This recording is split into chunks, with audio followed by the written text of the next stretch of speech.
paraja më e madhe që hynte në ekonominë amerikane ishte paraja e petrodollarit. Më thëmë paraja e Kuvajtit, Arabisë Saudite, e Katarit, e Emirateve Arabe, e gjitha kjo investojnë në ekonominë amerikane. Por çfarë po kemi në këto momente? Këto vendet e gjirit po shkojnë në faliment, njerëzit po largohen në masë, këto regjime po vazhdoi kjo mbyllja e ngushtisës së Hormuzit edhe një 2 muaj do të falimentojnë në mënyrë totale.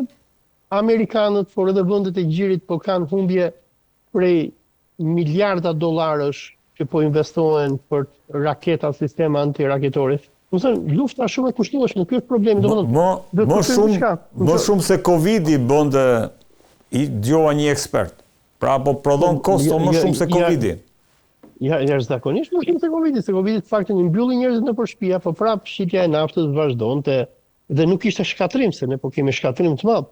Sa me të vërtet po shkatrojnë Iranin, por edhe Irani po i shkatron këto vende. Dhe domethënë investimet që janë bërë nga anglo-amerikanët me naftën, me lekët e petrodollarit, për të ndërtuar këto oazë në mes të shkretëtirës, si ku janë Kuvajti, Arabia Saudite, janë bërë me një kapital shumë të madh, por shkatrimi një impjanti të pastrimit të ujrave, shkatrimi i rafinerive të naftës, shkatrimi i metalurgjikëve, sikur shkatroi Irani metalurgjikun e Emirateve Arabe në Dubai apo në Abu Dhabi ku është. Këto duan vite që të riparohen dhe kërkojnë miliarda dollar që të ngrihen. Dhe duhet kuptojmë një gjë tjetër që në këto momente ky efekti i krizës duke mbyllur gjirin persik, unë po shoh se çfarë po ndodh për shembull këtu në Azi, në Indi për shembull, po mbyllen pularit, se s'kan indianët ku t'i shesin më pulat, se iku gjithë tregu i këtyre vendeve të gjirit. Nuk kanë ku t'i shesin më vezët, domethënë po shikoja ca emisione në Al Jazeera që janë bërë vezët po i hedhin në rrugë indianët se s'ua blen njëri. Nuk po shiten frutat që vijnë që nga Afrika e Jugut e deri në Indi, që furnizonin tregjet e botës arabe dhe duhet dim që kjo tregtia ndërkombëtare, ta oligarkët janë cikut, për shembull bujësin, tregtinë e bujësisë nga Afrika e Jugut apo nga India. Shumë nga këta janë oligarkë zionistë çifut, të cilët e blejnë për shembull dardhën në Afrikën e Jugut dhe shesin në Dubai apo në Riyadh. Dhe humbjet janë kolosale dhe në Indi për shembull që po shoh shumë dokumentare që po ndodhin, po mbyllen fabrika dhe me qindra e mijëra njerëz po ngelin pa punë. Po në lidhje me Olc, po për sa i përket reputacionit të Shteteve të Bashkuara të Amerikës, sepse deri dje janë paktet Tucker Clarkson thoshte që deri dje janë konsideruar the policemen of the world, ata që policojnë botën. Si e kompromenton kjo këtë rol? Aq më tepër kur i kërkon NATO-s për të hapur, pastaj investohesh në formën që investohesh për të hapur. Domethënë kjo luftë e ka shkatruar Amerikën një herë mirë. Domethënë ajo thënia proverbiale e ignorantëve kosovar që thonin Zotin qiell dhe Amerika në tokë, që e kanë fatur edhe arabët, domethënë, ka marrë fund. Nuk ka më Amerikë në tokë. Sepse një Iran, i cili është pjesë e botës dytë që nuk është superfuqi, për mbylljen e kanalit të Hormuzit dhe duke qëndruar me ditë të tëra lufte dhe duke mos u dorëzuar dhe duke goditur edhe vrarë Amerikanë në gjithë botën arabe, duke edhe djegur Tel Avivin e tjerë, po i tregon botës që kjo Amerika nuk është ajo Amerika që ne jemi mësuar, po kjo është ajo Amerika që ka pat predikuar Mao Zedongi që thoshte është tigër prej letre. Olc, një moment, dhe përveç kësaj çfarë po ndodh, është që po kemi përçarje në boshtin e NATO-s. Makroni, atë kisha në mend.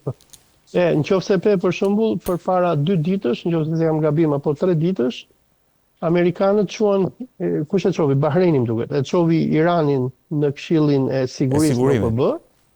Ku kërkonin që të votojë dhe të autorizojnë ndërhyrja me forcë për të hapur kanalin e Hormuzit. Sa ndodhi? Franca. fuqia nukleare e Evropës, domethënë zemra e Bashkimit Evropian, ju bashkua Rusisë edhe Kinës dhe përdori veton kundër Bahreinit dhe Amerikës dhe Britanisë gjithashtu, duke kjo po bën një përçarje të paparë se Irani nëpërmjet kanalit Hormuzit tani ka nisur që edhe të luajë politik. Vendet që janë miqësore me Iranin, Malajzia, Pakistani, India, Spanja, po lejohen që të vinë edhe të blejnë naftë. Ato që kanë patur cisternat më herët, që kanë patur cisternat dhe kanë bler naftë nga Kuwaiti, nga Arabia Saudite, me disa negociata, këta edhe me një haraç prej $2 milion, Irani po i lejon që të dalin. Por këtë jetutje, vendet e vetme që Irani po lejon të shesin naftë, është Iraku edhe Irani. Domethënë, do Malajzia të blej naftë, sot për shembull Malajzia me Turqinë, se kanë qenë disa cisterna turke që kanë bler naftë në Irak, cisternat turke i ka lejuar Irani që të dalin që do i sjellin naftën Malajzisë. Pra Irani tani është bërë ai padroni i Gjirit Persik, dhe këdo Irani shet naftë, për nuk do Irani nuk shet naftë. E në anën tjetër, Irani është duke luajtur diplomatikisht, sepse amerikanët akuzojnë Iranin sikur kanë mbyllur ngushticën e Hormuzit. Pale Iranianë thotë, jo, më nuk e kemi mbyllur, vendet që nuk na sulmojnë neve, janë miqësore me ne, mund vinë blejnë naftë. Domethënë, ai Iran i cili përpara datës 28 shkurt nuk mund shiste asnjë litër naftë, sepse ishte deklaruar shtet terrorist, shtet nën sanksione, amerikanët e britanikët, bilet edhe indonezianët me urdhër të amerikanëve kapnin cisterna iraniane që shisnin naftë, ata shisnin me gjysmë çmimi. Nga data 28 shkurt e thutje, Irani është bërë padroni i naftës Gjirit Persik, vendet arabe nuk shesin, Irani shet. Dhe Irani po e përdor bllokimin e Gjirit Persik për të ndërshkuar gjithë ato vende që kanë qenë kundër tij. Amerikanët dhe izraelitët, nuk lejohen dhe kompanitë e tyre, por Irani për shembull nuk po lejon edhe cisternat indoneziane. Pse nuk po lejon? Nga që në janar Indonezia bllokoi një cistern iraniane që shiste këtu afër meje naftë kontraband, që nuk e lejonin amerikanët, me urdhër të amerikanëve ata e konfiskuan cisternën dhe tani Irani thot Indonezisë, a do që të blesh naftë, na liro cisternën tonë dhe pastaj hajde se flas. Pra Irani ka marrë në dorë tregtinë botërore të naftës, e ka bllokuar, shet me pikatore ndaj atyre vendeve që i do qefi Iranit dhe shantazhon. I vetmi vend që Irani nuk ka shantazhuar është Kina, që e ka aleate, Rusia, e cila nuk ka interes në Gjirin Persik se ka naftën e saj, dhe këto vende që po i qëndrojnë urt e but Iranit. Turqia, India, Pakistani, Malajzia. Olc, e fundit, si e shikon po vinë midtermsat në Shtetet e Bashkuara të Amerikës, si mendon se do ta zgjidh Trump këtë çështje? Ngjelet për të parë, nëse Irani e vazhdon luftën dhe bllokimin e Hormuzit, Trumpi është i vdekur. Domethënë, ai do i humbasi midtermët, apo zgjedhjet e mesme, se si quhen, do kemi një kongres të dominuar nga demokratët. Demokratët sapo të vinë në pushtet do ta impeachin apo do ta rrëzojnë Trumpin, dhe rreziqet do ta fusin në burg, dhe ky do jetë fundi i Trumpit. Prandaj Trumpi është bërë si i çmendur, edhe për ditë lëshon nga një tweet, edhe nuk di se çfarë thotë, çfarë bëj. Por ngjelet për të parë se çfarë do bëj, se Trumpi është njëri i çmendur. Këto rebelimet e gjeneralëve, të cilët po i dalin kundër si Trumpit, si këtij kamarierit që ky e bëri ministër të luftës, Pete Hegseth, tregojnë rebelimin brenda ushtrisë amerikane, po tregojnë edhe çmendurinë e Trumpit, se Trumpi bile tregonin ca gazetar amerikan para se ditësh që Trumpi nuk e ka idenë e luftës, dhe çfarë i bëjnë këta lëpirësit që ai ka mbledhur rreth tij, kur ai pyet se çfarë po ndodh për luftën, vetëm i tregojnë ca video që i marrin nga ushtria amerikane, se janë bombarduar ura, shkolla, spitale, shef kështu bombardime, thot shumë mirë, thot, mregull. Se ky se ka idenë e luftës.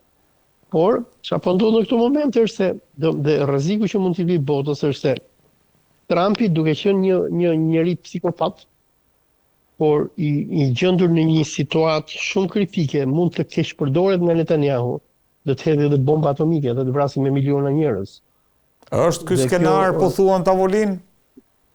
Po ky është skenari që Benjamin Netanyahu shtyn natë ditë që të bëhet, por Trumpi është në shumë presione nga ushtria amerikane, nga që ushtria amerikane i thotë dëgjoj, nëse ne do e hedhim bombën nukleare, e para nuk e dim se çka Irani, se iranianët nuk po trembin, biles iranianët po thonë nëse ju do na goditni edhe ne do t'ju përgjigjemi, kemi surprizën tonë.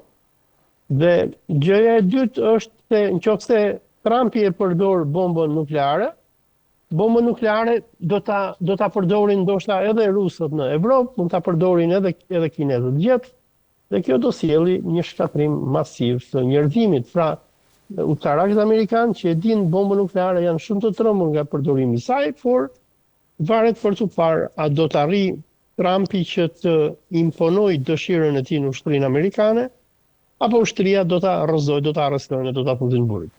Ose do vrasë vetëm.